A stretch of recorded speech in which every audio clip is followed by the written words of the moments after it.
Good morning students. स्वागत है आपका आपके अपने यूट्यूब चैनल राजेश कुमार राठौर पे। कैसे हैं आप सब? आज हम फिज़िक्स का पहला चैप्टर स्टार्ट करने जा रहे हैं। चैप्टर का नेम है फिज़िकल वर्ल्ड। इस चैप्टर का फर्स्ट टॉपिक देखिए। फर्स्ट टॉपिक है साइंस के बारे में। क्वेश्चन है व्हाट इज़ साइंस। तो साइंस क्या है, पहले इसी को जानते हैं, तभी हम आगे फिज़िक्स के बारे में जान पाएंगे। देखिए, ours is the age of science. हम साइंस के युग में जी रहे हैं। The computer, the television, video, audio system, the cell phone, email, internet, fast means of travel, health, nutrition and so on, all are the gifts of science to humans. तो science ने अनेक उपहार दिए हैं मनुष्य को, जो हमारी लाइफ को बेहतर से और बेहतर बनाते जा रहे हैं। There is not even a single field of human activity which has not been influenced by science। कि एक भी कोई ऐसा क्षेत्र नहीं है ह्यूमन एक्टिविटी का जहाँ पे साइंस का इन्फ्लुएंस ना हो, साइंस का प्रभाव ना हो। हम कोई भी काम करें उसके अंदर हम साइंस का यूज़ करते ही करते हैं। ये बात अलग है कि हमें पता नहीं होता कि हम साइंस का यूज़ कर रहे हैं वहाँ पे। The word science originates from the Latin word scientia। तो लैटिन वर्ड साइंटिया, उससे साइंस निकला है, science word, meaning to know. तो साइंटिया का मीनिंग था टू नो, जानना, किसी चीज़ के बारे में जानना। देखो, जब मनुष्य के अंदर जिज्ञासा पैदा हुई कि उसके चारों तरफ जो क्रियाएं चल रही हैं उनका कारण क्या है, तो वहीं से साइंस की शुरुआत होती है। जब मनुष्य जानने की कोशिश करता है और तब वो ढेर सारी खोजें कर पाता है अलग अलग तरह की, और उनको वो रिकॉर्ड करता चला गया समय के साथ साथ। वो सारे कंपोनेंट साइंस का ही पार्ट हैं, वो ही साइंस को बनाते हैं। जो आगे की पीढ़ियाँ उसको पढ़ के, वो नॉलेज हासिल करके उसको अपनी लाइफ के अंदर इम्प्लीमेंट करके अपनी लाइफ को बेहतर से बेहतर बनाते जा रहे हैं। The Sanskrit word vijnana and the Arabic word ilm, जो उर्दू का शब्द है इल्म, कन्वे सिमिलर मीनिंग। इन सब का सेम मीनिंग है, नेमली नॉलेज।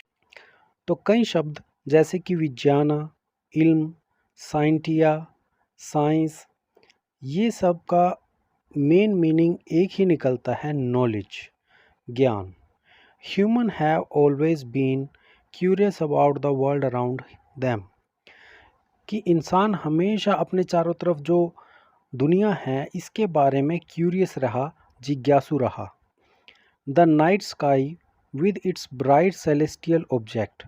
रात को आसमान में तारे, चांद और भी कई तरह के ऑब्जेक्ट हमें दिखाई देते हैं, जैसे कि कुछ प्लैनेट्स जो अर्थ के पास से होते हुए गुजरते हैं, वो भी हमें एक ब्राइट स्टार की तरह ही दिखाई देते हैं।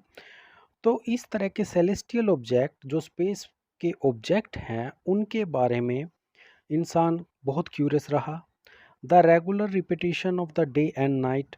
दिन और रात कैसे बनते हैं, कैसे रिपीट होते रहते हैं, दिन रात इस तरह से साइकिल चलता रहता है। The annual cycle of seasons. मौसम कैसे बदलते हैं। द एक्लिप्स, जो ग्रहण लगता है वो कैसे लगता है। द टाइड्स, ओशियन के अंदर जो टाइड्स आते हैं, मतलब एक हाई टाइड होता है, एक लो टाइड। एक बार समुद्र की लहरें बाहर की तरफ आती हैं और फिर अंदर की तरफ जाती हैं। ये दिन में 2 बार होता है। ये मून अर्थ को अट्रैक्ट करता है, उस वजह से होता है ये। अर्थ मून को अट्रैक्ट करती है और मून अर्थ को अट्रैक्ट करता है, लेकिन ये दोनों इस तरह से सिचुएटेड हैं कि एक दूसरे की तरफ मूव नहीं करते। लेकिन अर्थ के ऊपर जो ओशियंस का वाटर है वो मून की तरफ अट्रैक्टेड हो जाता है, जिस वजह से टाइड्स बनते हैं ओशियंस के अंदर। द वोल्केनोज, जो ज्वालामुखी होते हैं। The rainbow have always been a source of wonder. तो ये सारी चीज़ें इंसान को अचंभित करती थी, और जो चीज़ें इंसान को अचंभित करती है उनके बारे में वो और ज़्यादा जानना चाहता है, तो उनको और ज़्यादा स्टडी करता है। आगे देखिए, the enquiring and imaginative human mind observes all these wonders carefully.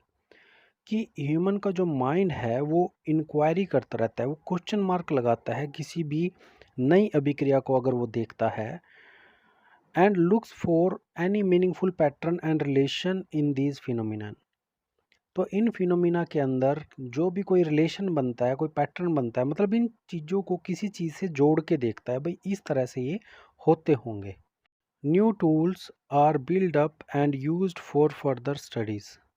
और नए नए टूल्स बनते रहे, नए नए इंस्ट्रूमेंट भी बनाए इंसान ने स्टडी करने के लिए। This knowledge which human have gained through observations and experiments when organised systematically is called science.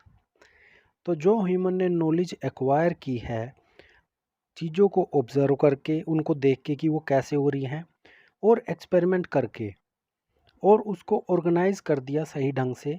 Organise मतलब उनको सुव्यवस्थित तरीके से लिखा या रिकॉर्ड किया, तो वो एक साइंस कहलाती है। The knowledge so collected has become so vast today that it has been divided into many branches. तो ये जो साइंस के अंदर नॉलेज बढ़ती गई, नई नई खोजें होती गई, उनके कंसेप्ट ऐड होते गए, तो ये एज अ वन सब्जेक्ट अगर इसको स्टडी करें तो काफ़ी बड़ा सब्जेक्ट बनता है, इसलिए इसको अलग अलग पार्ट में डिवाइड कर दिया जाता है। The science which deals with non living things are called physical sciences. जो मृत चीज़ों से रिलेटेड है साइंस, उसको फिजिकल साइंस का नाम दिया गया। आगे फिजिकल साइंस के भी कई पार्ट हैं, for example physics, chemistry, geology, geography, astronomy, astrology, oceanology. तो इस तरह से ढेर सारे पार्ट फिजिकल साइंसेस के भी बनते हैं। उनमें से एक है हमारा फिजिक्स। ये भी फिजिकल साइंस है, जो नॉन लिविंग थिंग्स को हम स्टडी करेंगे इस पूरे सब्जेक्ट के अंदर। आगे देखिए दूसरा पार्ट कौन सा है, the science which deal with living things are called biological sciences. जो लिविंग थिंग्स के साथ डील करता है उसे कहते हैं biological science. For example botany, zoology, ornithology, anthropology, entomology, forensic science etcetera. तो ये बायोलॉजिकल साइंस है। आगे देखिए, according to Albert Einstein the greatest scientist of all time का बहुत महान साइंटिस्ट था, बहुत सारे रिसर्च इसने किए। इसने क्या कहा साइंस के बारे में, science is not just a collection of laws.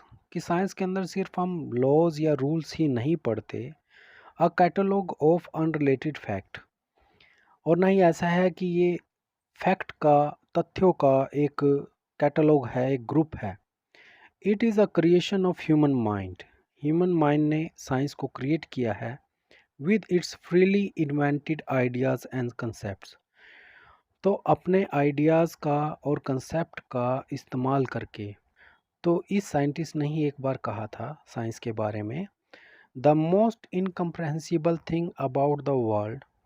कि दुनिया के बारे में एक ना समझने वाली बात ये है, दैट इट इज़ कम्प्रिहेंसिबल, मतलब इसे समझा जा सकता है। दुनिया के अंदर कोई भी फिनोमिना है, उसके पीछे के रीज़न को निकाला जा सकता है। ये है कम्प्रिहेंसिबल का meaning. This statement is based on a simple fact that the behaviour of everything in this vast universe is governed by a few laws which are well defined। इस स्टेटमेंट का मतलब ये है कि इस यूनिवर्स के अंदर जो भी अभिक्रिया होती है वो कुछ लॉज को फॉलो करती है, और वो लॉज वेल डिफाइंड होते हैं, उनका प्रॉपर मीनिंग होता है। According to Bruce Lindsay, science is a method for describing, creating and understanding human experience.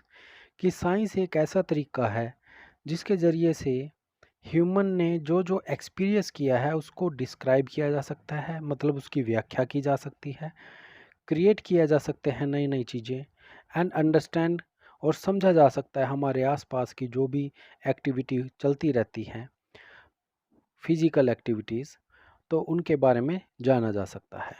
तो ये हुई साइंस की डेफिनेशंस कुछ साइंटिस्ट के थ्रू। अब देखिए नेक्स्ट टॉपिक है व्हाट इज़ फिजिक्स। फिजिक्स वैसे तो फिजिकल साइंस टॉपिक के अंदर आता है, तो आप फिजिक्स की डेफिनेशन में देखिए क्या है। Physics is a basic discipline in the category of natural sciences. Physics एक बेसिक साइंस है जो जिसे नेचुरल साइंस भी कह सकते हैं। इस कैटेगरी में ये आता है जो नेचर के बारे में स्टडी करने में हेल्प करता है। The word physics come from the Greek word physis meaning nature. तो फिजिक्स ग्रीक वर्ड से आया है निकल के, जो नेचर को समझने में हमारी मदद करता है। द संस्कृत इक्विवेलेंट इज भौतिकी। तो फिजिक्स को संस्कृत में भौतिकी कहा जाता है। That is use to refer to the study of the physical world. जो इस भौतिक दुनिया को स्टडी करने के काम आती है वो साइंस भौतिकी कहलाती है। Physics is the branch of science which is devoted to the study of nature and natural phenomena. कि फिजिक्स साइंस की वो ब्रांच है जो मुख्य रूप से नेचर और नेचुरल फिनोमिना को स्टडी करने में हेल्प करती है। दस physics is the most basic of all sciences. तो सबसे ज़्यादा बेसिक कंसेप्ट है ये सारी साइंस में। In the study of physics there are two principal thrust. दो मुख्य आधार हैं जो फिजिक्स को स्टडी करने में हमें प्रेरणा देते हैं। नंबर वन है यूनिफिकेशन एंड सेकंड है रिडक्शनिज्म। तो यूनिफिकेशन क्या होता है? Unification means attempting to explain diverse physical phenomena in terms of a few concepts and laws. तो यूनिफिकेशन का मतलब है कि अलग अलग फिजिकल फिनोमिना को कुछ कंसेप्ट्स और लॉज की हेल्प से हम समझ सकें। For example, the same law of gravitation given by Newton accounts for. तो न्यूटन ने एक लॉ दिया था, वही law fall of an apple को भी एक्सप्लेन करता है। Motion of satellite around the planets को भी एक्सप्लेन करता है। Motion of planets around the sun को भी एक्सप्लेन करता है। तो कुछ लॉज ही सारा कुछ गवर्न करते हैं इस यूनिवर्स के अंदर। Similarly the basic law of electromagnetism is the form of Maxwell's equation explain all electric and magnetic phenomena. तो मैक्सवेल साइंटिस्ट था, उसने जो इक्वेशंस दी थी उनसे हम इलेक्ट्रिक और मैग्नेटिक फिनोमिना को स्टडी कर सकते हैं।